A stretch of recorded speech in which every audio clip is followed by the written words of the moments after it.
Hi అండి, ఈరోజు మనం సింపుల్గా రాజ్మా కర్రీ ఎలా చేయాలో చూద్దాం. ముందుగా ఓవర్ నైట్ సోక్ చేసుకున్న రాజ్మా తీసుకొని అందులో కొంచెం పసుపు ఉప్పు యాడ్ చేసుకొని 3 విజిల్స్ వచ్చే వరకు కుక్కర్లో ఉడికించుకోండి. తర్వాత ప్యాన్లో 2 టేబుల్ స్పూన్ ఆయిల్ తీసుకొని అందులో బిర్యానీ ఆకు, పచ్చిమిర్చి, సన్నగా తరిగిన ఆనియన్స్ వేసుకొని బాగా ఫ్రై చేయండి. ఆనియన్స్ కొంచెం ఫ్రై అవుతున్నప్పుడు అందులో జింజర్ గార్లిక్ పేస్ట్ వేసుకొని పచ్చివాసన పోయే వరకు ఫ్రై చేసుకోవాలి. పచ్చివాసన పోయిన తర్వాత అందులో కొంచెం పసుపు ఉప్పు యాడ్ చేసుకొని ఫ్రై చేసుకోండి.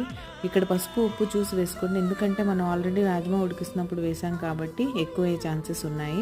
తర్వాత సన్నగా తరిగిన టమాటో వేసుకొని ఫ్రై చేసిన తర్వాత కొంచెం ధనియా పౌడర్, కొంచెం రెడ్ చిల్లీ పౌడర్, కొద్దిగా రాజ్మా మసాలా వేసుకొని బాగా కలుపుకోవాలి. రాజ్మా మసాలా ఇప్పుడే వేసుకోవాలండి, ఎందుకంటే అది రాజ్మాకి పట్టి ఫ్లేవర్స్ చాలా బాగుంటాయి. తర్వాత సన్నగా తరిగిన కొత్తిమీర వేసుకొని సరిపడా వాటర్ పోసి ఇంకో 2 విజిల్స్ ఇస్తే యమ్మీ రాజ్మా కర్రీ రెడీ అయిపోతుంది.